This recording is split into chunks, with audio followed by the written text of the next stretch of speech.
Welcome to another month of Skill Builders. I'm Joyce Lundrigan. And I'm Joanne Knight. We say this every single time, but we mean it every single time that we are so excited about the techniques that we have for you this month. We're going to go a little bit into custom with these really cute pieces that we call seasonal minis. We're going to talk about fill between two boundaries. We've done fill with an edge to edge. We've done fill with repeat patterns, and we've done fill with nested patterns, but we haven't talked about fill on more custom work. So we're going to do that. We're going to do basting a little bit different way this time. We're going to use geometric square for our basting, and we're going to convert that square to a boundary. We're going to do a little bit of applique, but on that applique, we're going to talk about apply and do some of those throwback to the stitches that our grandmothers used to use. We're going to do draw arc and talk about that and the differences in it in previous versions. And we're going to do mirror and talk about how you would mirror those patterns to be able to place them more easily. So that's a lot of different techniques that we're going to do for this month, Joyce. I'm excited too, Joanne. This is going to be a lot of fun, and I've got just the stand to put mine on. So let's start off with how we use geometric square to do our basting this time, because we did it a little bit different. These are little guys. We're doing them about 11 inches or so. We loaded our pumpkin fabric and we loaded our ornament fabric at the same time. Now you will see from the picture that you need to seam the backings of these two fabrics, because if you don't seam the backings of both fabrics, then you're going to have a little bit of a sag right there, and you're not going to be able to clamp that fabric. So it's really easy to seam that backing together and do both of these at the same time. Which we didn't, and we wished we had. We knew to do that. That's one of the basic things that you know, and we knew that, we just didn't do it. It also makes it a whole lot easier to load these little pieces of fabric on these big long quilting machines. Right. The backing pieces need to be the same length. And they don't have to be the same width, but they need to be the same length.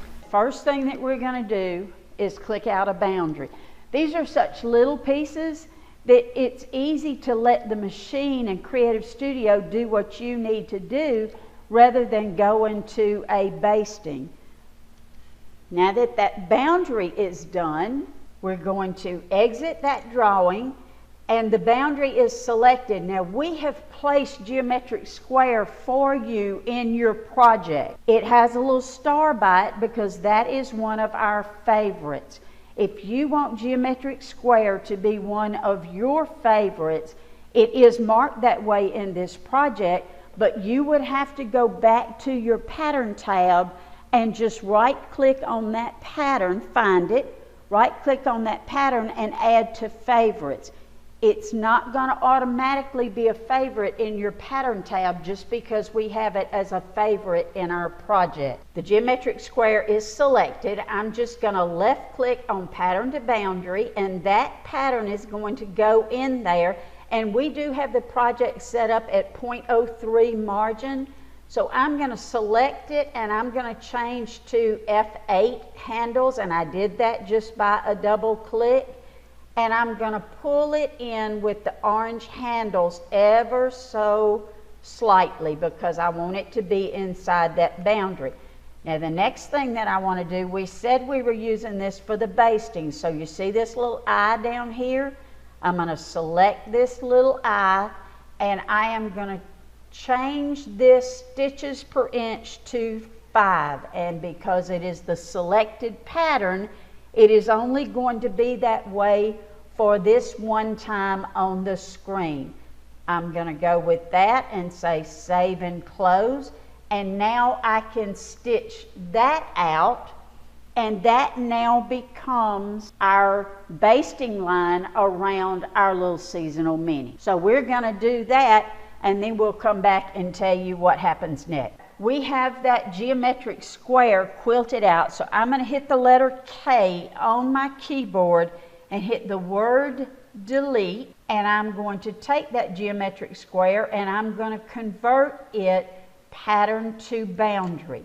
And once I do that, Joyce is going to show you how to place the pumpkin and how to do the apply stitches on the pumpkin. Right, Joanne. What we deleted was the original boundary that we clicked, and now we've converted the geometric square to a boundary for our pumpkin. So we're going to select our boundary, select the pattern in our project tab, check our pattern to boundary icon to make sure that it's on standard. It still should be, and then click pattern to boundary. Now we want room around this pumpkin for the fill, so I'm going to select the pattern and I'm going to use the orange handles, center reference, and bring that down to a size that looks pleasing, and 7.5 inch wide looks pretty good. That looks pretty good. We want to be able to see our fill behind it, but we want our pumpkin to be the star of the show, so to speak. Right. Now we're going to layer some applique on this. We have a stem and we have a leaf, so I'm going to bring the pumpkin down so that it's not necessarily centered, but it leaves room for when we put the stem and the leaf on.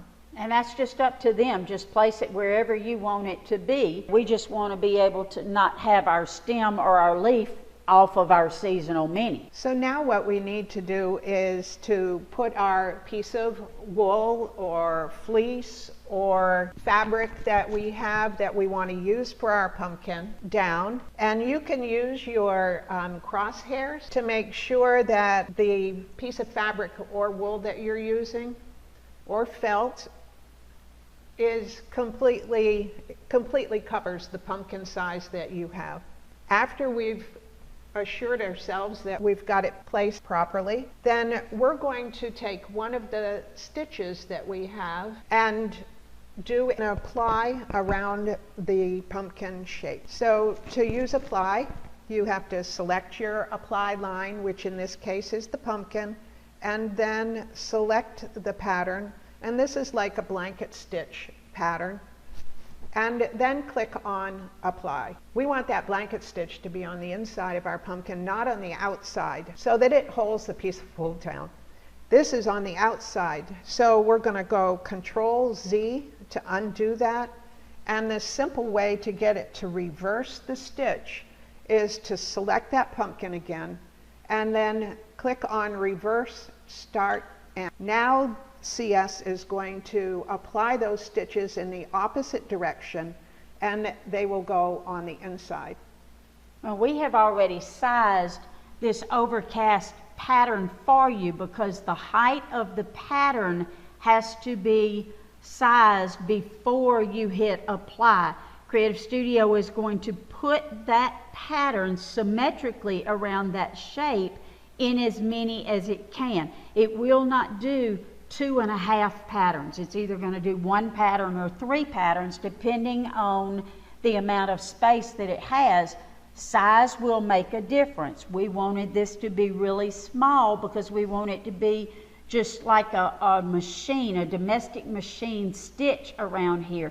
We are not stitching the pumpkin outline because this pattern, if you look at it, already has a line on the bottom, and that would mean that we are stitching the pumpkin twice, and we don't want to do that. So after apply, it's still highlighted. Creative Studio says, okay, I'm still here. Press delete on your keyboard and you can delete the apply line, and so now it's going to just stitch around with the pattern that we applied with. Now visually looking at this, we've got a couple of crooked stitches here, and that's an easy fix. So you can select the one that you want to adjust, press F7 or nodes, and just take those stitches, the end ever so slightly, and make them look just a little bit better. Because that would bother us. And you might want to tilt that one a little bit just so that it... Now, the way these patterns stitch is that they stitch across, up and back and across. So there is a double line at these. So down here at the start and end, we have some that we want to change.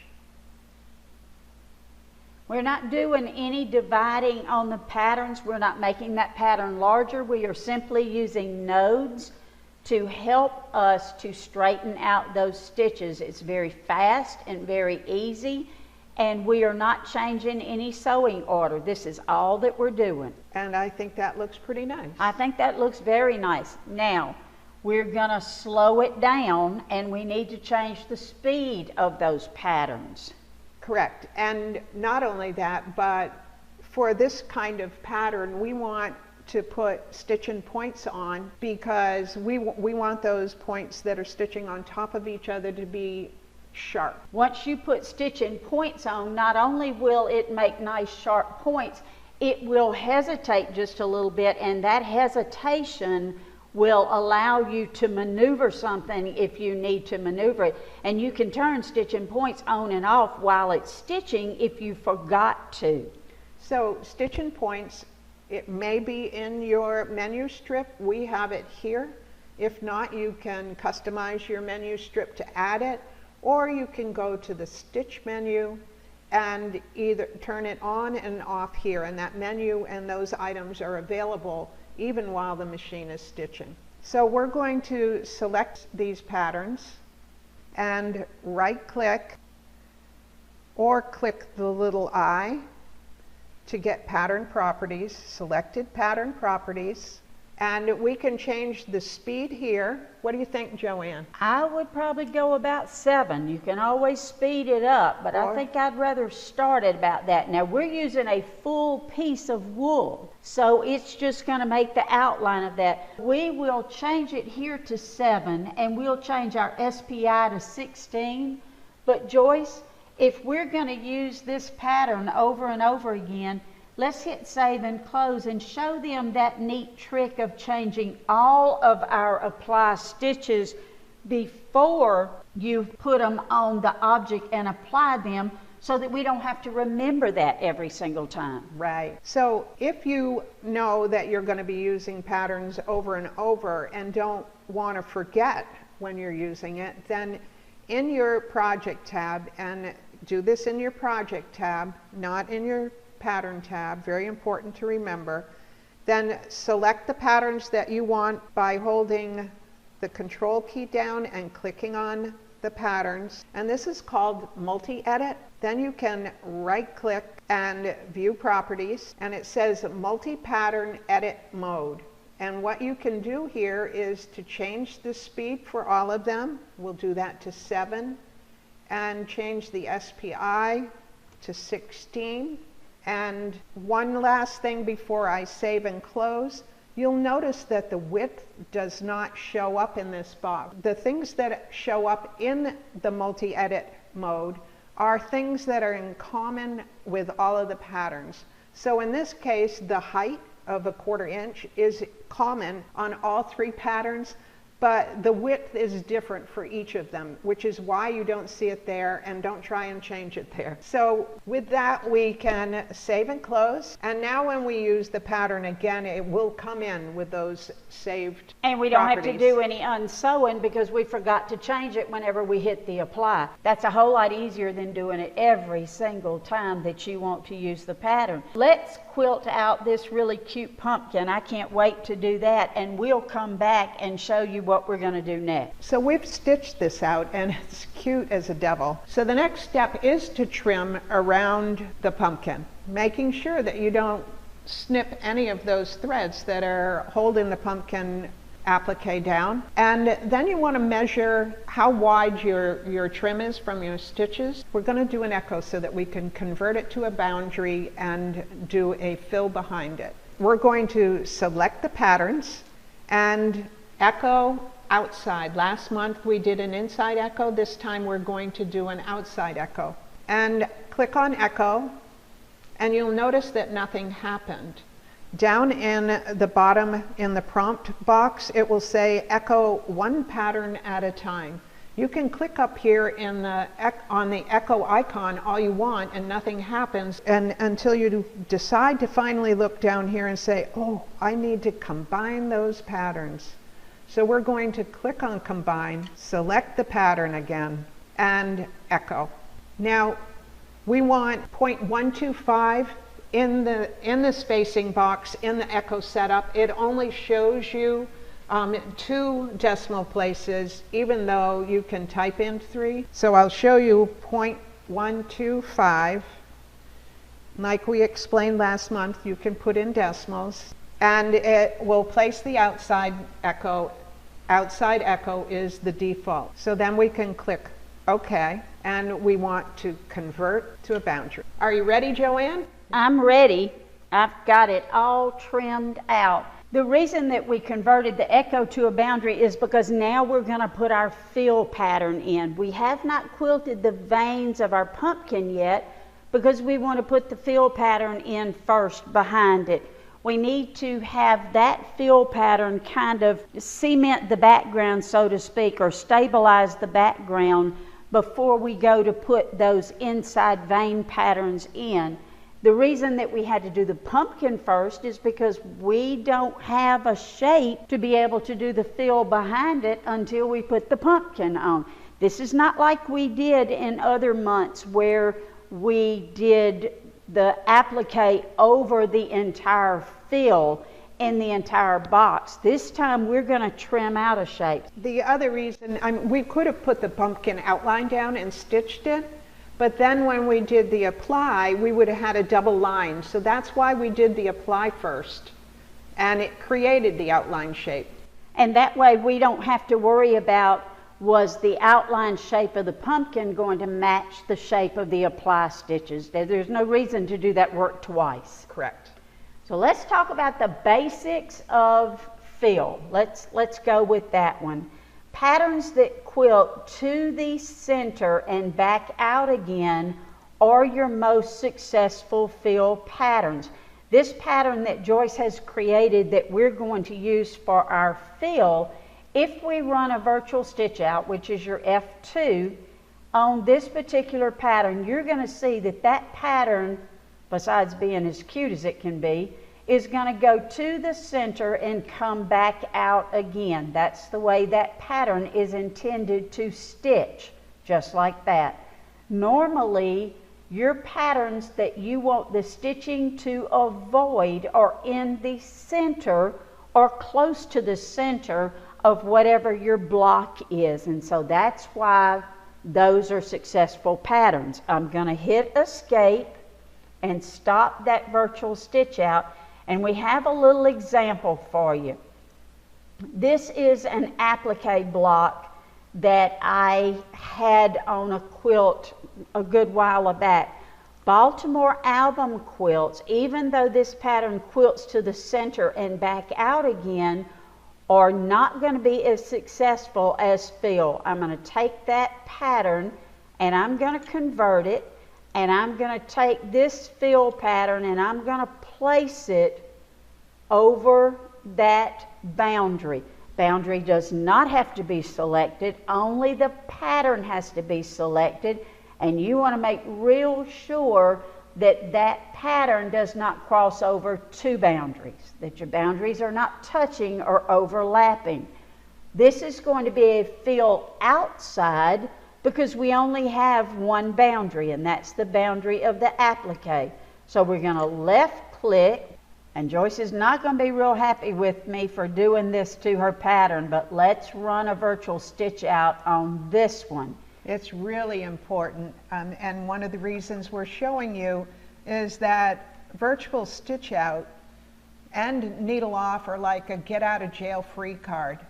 You can do it over and over again without having to get that seam ripper out. You can, and you need to do that because it's important. You see how many times that pattern is stitching around to go to the other side of that leaf, and it's because it has to go get this little area right here. So it has no choice but to go around there and find that next sewable path, even though this is a successful pattern. So let's hit escape and put it out of its misery. Hit Control Z. Let's move our pattern out of the way, and we can select the boundary for this little flower, and we can echo a boundary in version 7. You don't have to convert it back to a pattern. So let's left click to echo that, and we increased it to 1/2 inch, and you notice that it did not get trapped. Let's hit OK. Now we can convert that flower. We do have to do that and convert it to a pattern, because if we try to fill that, it's going to go in between those two boundaries. We have to select this one and convert it, and we may be more successful this time. So let's still do an outside fill. It's important for you to understand that if we had left this flower pattern as a boundary, Creative Studio would have really gotten upset with us. So let's do a virtual stitch out on that one. And you can still see that there are some open spaces in this because we had to do such a large echo so that it wouldn't get trapped. So even though this looks like it's running pretty successfully, it is not going round and round and round over that boundary much. But there are still areas inside of that flower that will need to be addressed. So this is an option, another way to try to see if it works. But sometimes for this type of Baltimore album or applique block, the real alternative, and because there's no magic bullet, is to drop belts and do a little bit of fill. Right, and do that. I have seen these patterns and these type quilts done where they do a partial fill, and then they come back in these open areas and do a meander with the belts. It saves you from doing freehand on the entire block because you are getting some pattern, but that's just the way that it's gonna be.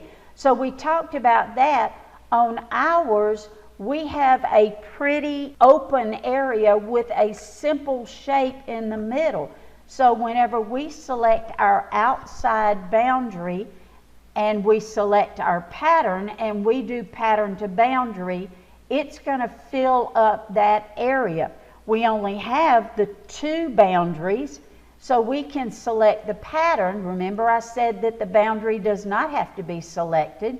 We can select the pattern, and this time it's not an outside fill, it is an inside fill because we have 2 boundaries. Right, and we're filling inside 2 boundaries. In between 2 boundaries, and that's what we're doing. The boundaries are not touching, the boundaries are not overlapping, and so this is going to be a successful fill. We're going to get rid of all of this over here because it's black and we do not want to sew it.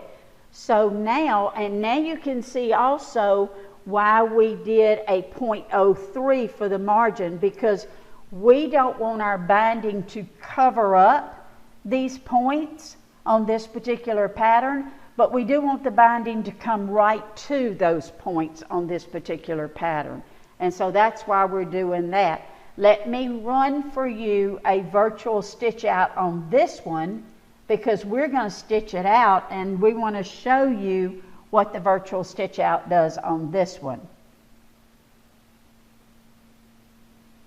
See, we're not going round and round the pumpkin on this one. That's really pretty. We're going to put our stem on it, we're going to put our leaf on it, and then we're going to go back and put our veins in the pumpkin. That's going to be pretty. It is going to be very pretty. It doesn't get much better than that, Joyce. It really doesn't. Not with a fill pattern. Not with a fill pattern. So let us stitch out this fill pattern. We did it in a little different color thread. Let us stitch this out and we'll come back to you and show you what it looks like, and we will show you how to put the veins and the stem on it. So we've stitched out the background pattern, and we have one last tip to show you before we get to draw arc and apply for the stitches inside the pumpkin. If you zoom in, you'll see a couple of these little stitches here that perhaps you'd like to eliminate because they might annoy you. So what I'm going to do is to do a Control Z until we get back to our fill pattern. Then I'm going to select the pattern, turn on F7 nodes, and I'm going to drag those little tips that were just sticking out there underneath the boundary. So if I just drag those underneath the boundary, then when we do the fill, they won't show up. There was one more over here. We can just take this one and move it inside. Make sure your snaps are off when you're doing this. And again, we're not doing any dividing. We're not changing sewing orders. It's so much easier to do it here and just hit Control Z. Just go in really close and see if any of those bother you. And if they bother you, then all you have to do is take your pink nodes or your blue nodes and just pull them slightly under that boundary and then hit your fill again. Right, so here's another blue node. I'll just move that in case it was there. And then I can do a fill inside. And now those little stitches are gone. Because they're so tiny, it doesn't make any difference. You don't have to go back and put a trim over them. You just do that one little step right there, and you'll be so much happier whenever it comes to your fill. Okay, so now we're going to do Control Z and get back to our pumpkin outline. Before we did an echo and before we did fill, so that we can now work on the patterns for the inside. So Control Z, and my Control Z is going to have a few extra steps because I've just filled and then gone back and I moved some nodes. So yours should be quicker. So we'll get back here. We're almost there.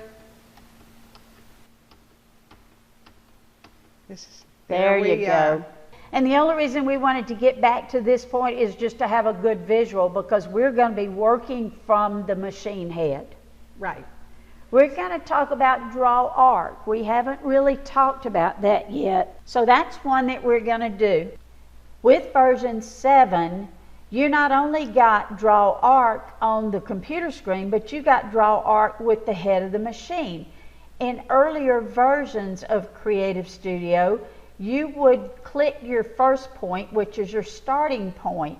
Your second point is your height, and your third point is your ending point of your click. You needed to click in that same third point again in order to make continuous arcs all along whatever path you were choosing. With version 7, your first click is your beginning, your second click is your height, your third click is your ending, then you go back to your height, and then you go to your ending. So that's the difference in Creative Studio version 7. We use this for going around our applique. It makes a much smoother curve than doing draw line. It is much quicker than using draw line. But if you have a straight line in your applique, I am still in draw arc. So what I would do is just once again click the center for the second point and click the ending point and just not put any height on it. That's the only thing that you have to do, is not put height on there. So I'm going to get out of that, and I'm going to get rid of all of these by hitting the little X in the upper right corner, and we're going to go back to our pumpkin. Now, we did not want our new stitches to go on top of our blanket stitch. So what we're going to be doing is clicking with the machine head and doing 2 arcs and going just underneath where those stitches are. We're only going to have 2 veins on the left side and 2 veins on the right side. So we're going to go to draw arc, Once again, make sure that your snaps are turned off, because if your snaps are not turned off, you're going to get an error message. So the first click is going to be the beginning. The second click is going to be the shape of our curve, or the height of what we want that curve to be.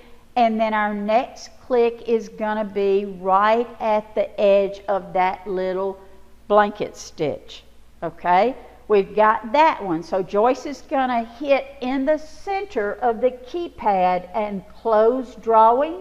Now she is still in that drawing function, so she can go and make the second draw arc, or the second vein of the pumpkin. First click.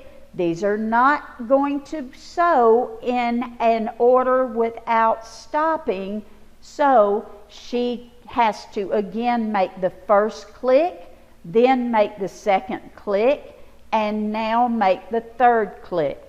Close the drawing and exit the drawing, and she has 2 arcs that we can be able to apply those stitches to. We want to be sure that we toggle this pumpkin shape as sewn, because if we do not, then it's going to sew that pumpkin shape. So we're going to go over here.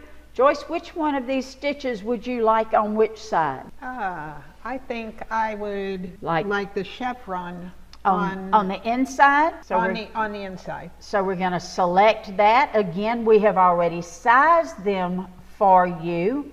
If you don't like the curve of your arc, you could always go to nodes and use your blue node to be able to pull it in a little bit, but we kind of like the way that ours is. Pattern is selected, it is already sized, so we're going to left click on apply, and it places that pattern. We're going to hit delete to delete the arc.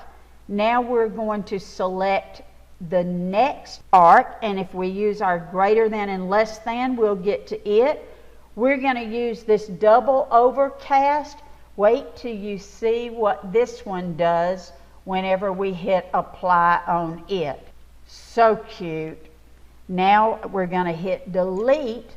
These patterns should be at the 16 stitches per inch, because remember we changed that, and they should be at 7.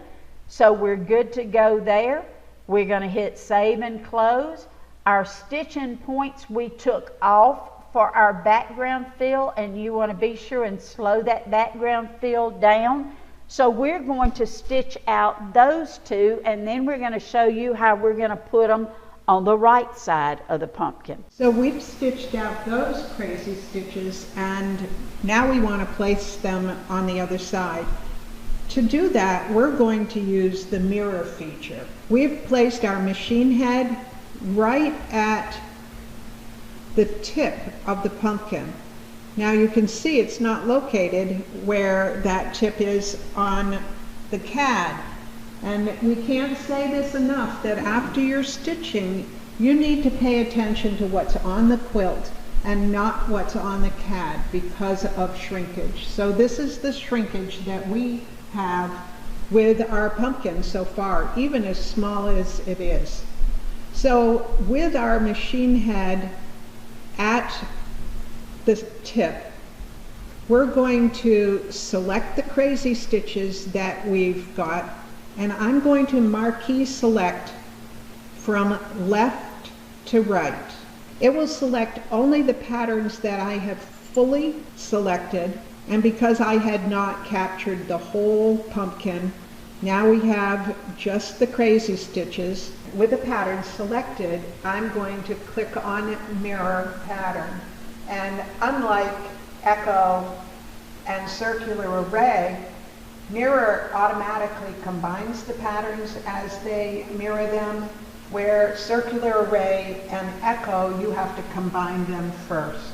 We place the machine head at the tip there, and I can use the crosshair on the CAD to do this mirror. And I don't have to click the whole distance of the pumpkin. Just a short distance is enough to give the 2 points that mirror is supposed to angle on.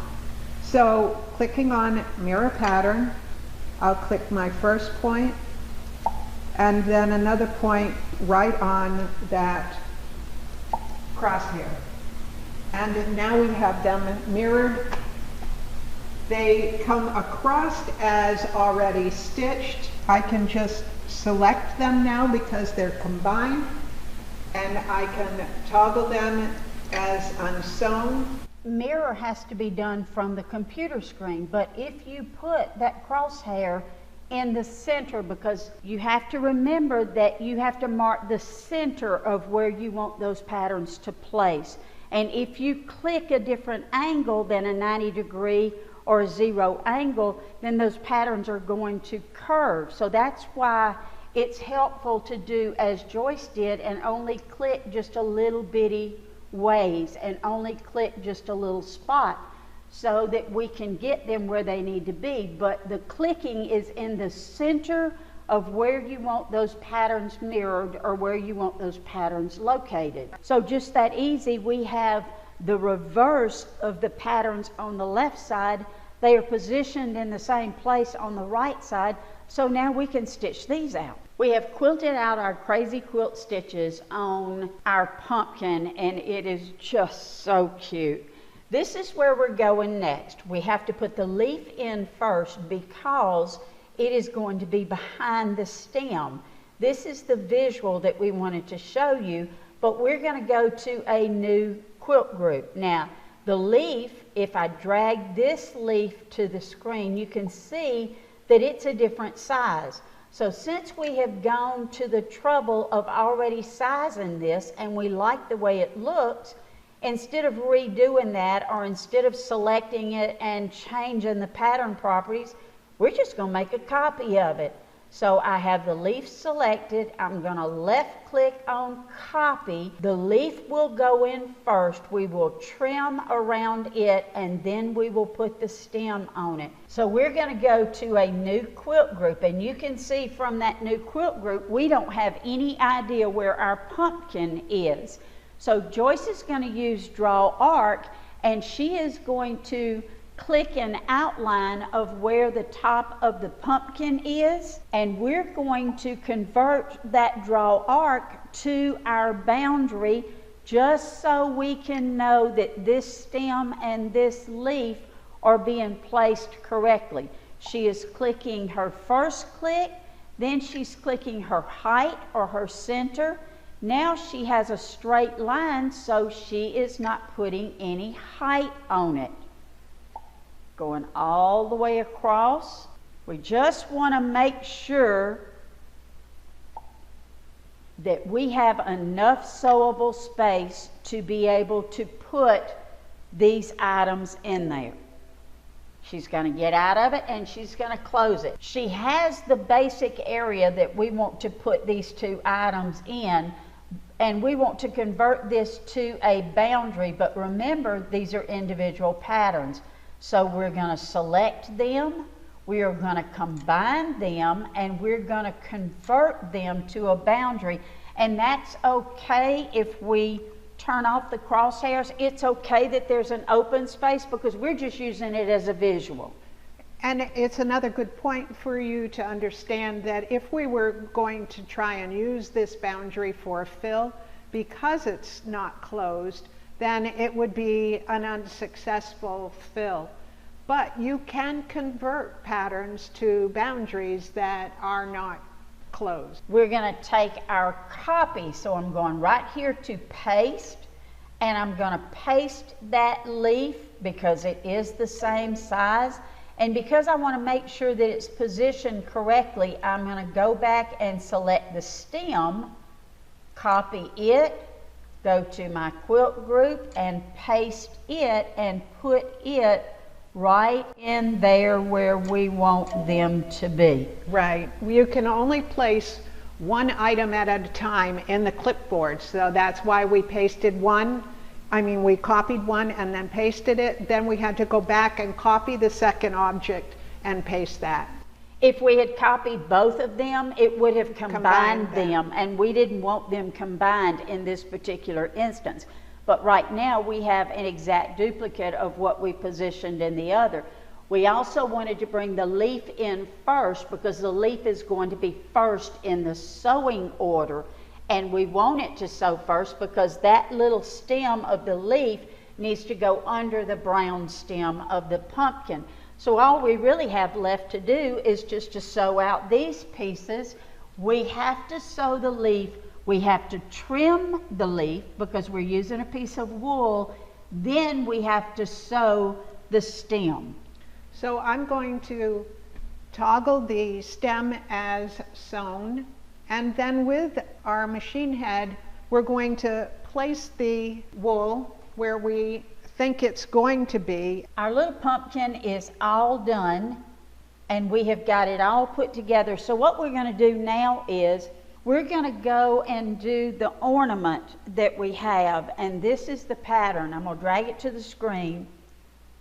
We're going to use the same fill in the background. There's a couple of differences on the ornament, and what we'll do is video those whenever we get to those that are different. The ornament we did with a silver white fairy frost. There is a fusible on the back of it because we did use a cotton fabric and not a wool like we did with the pumpkin. So that's the first difference. The size is going to be the same. We're going to use the same fill in the background. When we get to the point where there's something a little bit different on it, because we're not going to put the pumpkin vines in this one, we're going to use a pattern that you already own. So let us get that quilted out, and then we'll come back to you and show you those differences.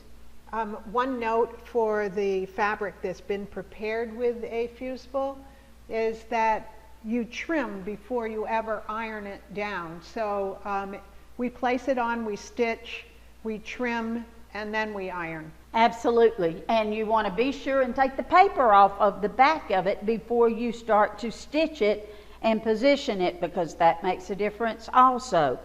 So we'll come back to you in just a few minutes. So we have the boundary for our ornament, and we told you we'd let you know the changes, things that are different than the way we did things with the pumpkin. The first thing is that we dragged the ornament to the CAD as opposed to patterned boundary, because we didn't want the ornament to be stretched by pattern to boundary to fill the space. So we have the ornament dragged on. The second thing that we did was we do not want crazy stitches on the inside of this part of the ornament. So we're going to turn on nodes, and we're going to divide out the top section. We need to apply the stitches here, but not on the outside. So turn on nodes again and do one more divide. Now we're going to leave this outline here because we're going to stitch it. Joyce, let's show them, while you've got that divided, please, show them what happens with the crazy stitches when you do apply that. That's just such a small piece. If you look at your selected properties, you can see that it's a small piece, but show them what happens in the corners of that pattern when you hit apply. Well, that's on the outside, so I'll undo, and like before, reverse start end, and then do your apply. And it's just not a very pretty look, and the ornament is too small to need it anyway. Right. And because we have the fusible on the back of that fabric, it's going to hold it down, so it's fine without it. Right. So we're going to apply to this part and this part. So I'm going to reverse start end for the ornament and do apply. And then we'll finish off with this section and apply. And delete this little line here, which we don't need.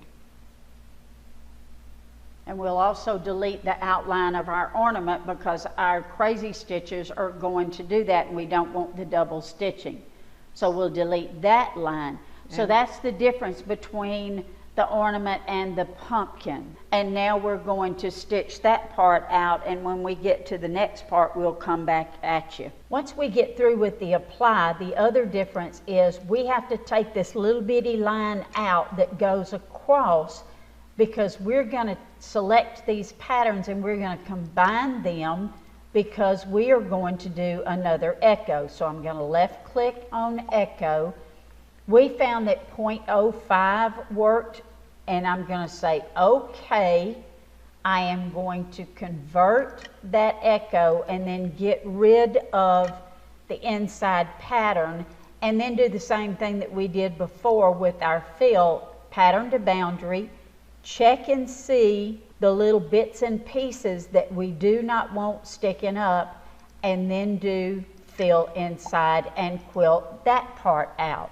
So that's where we are right now. I'm going to move this out of the way, and then we're going to go to the next part. So we've stitched the background and we've done undo, Control Z, back to the ornament shape, and we converted the ornament to a boundary, and now we're ready to place the patterns inside the ornament.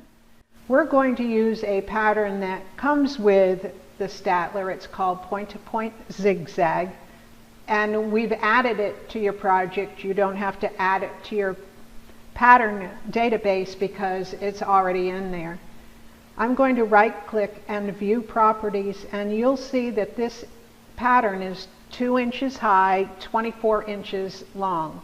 We're going to place this pattern point to point instead of using apply, so we don't have to worry about the size, because it's going to be determined, because freeze aspect ratio is on, by our click. So I'm going to cancel out of that, and I'm going to click on draw pattern, and from the head of my machine I'm going to find a spot about 1/3 of the way down, and click on the top of one of those buttonhole stitches that we stitched. My first click, and I'm going to drag the machine across to the other side, place my second click, close, and then I'm going to place the other pattern in the other direction by going down to like the bottom third, click, and go back to the other side, and then close and exit. And you can also do the channel lock. We've had it easy because we were able to use the buttonhole stitch, but if we did not have a buttonhole stitch, we could have used the channel lock to go across to make sure that our line is perfectly straight. Now you will see on the computer screen that it looks like we're short, but remember, we're trying to avoid that buttonhole stitch, number one, and number two, the ornament may not be the same size it is on the computer screen, because we did the fill background. So it's just another case of trust your clicking points on the quilt. The last pattern that we're going to stitch is an apply pattern, and we're going to use those single purls that we gave you, and we need to size these purls because we're going to use apply. So I'm going to hold down the Control key and select both single purls. The reason that we're giving you two is one has the overstitch on the top, one has the overstitch on the bottom, so that you don't have this line of double stitching going across. Always a good thing to remember when you're using purls for point to point. I'm going to right click, and I'm going to view properties, and once again we're in multi-pattern edit mode, and we're going to do these at about 1/2 inch. I think so. 1/4 inch I think is too small. We'll change this to 0.5, and in multi-edit mode we have to change both. And we're also in our project properties is where we're changing it, not our pattern properties. If we were in our pattern tab, it would show you the freeze aspect, but because we're in our project tab, it's not going to show us that freeze aspect, so you have to change both of them. Right, and we don't want to change pattern sizes in the pattern tab anyways. No.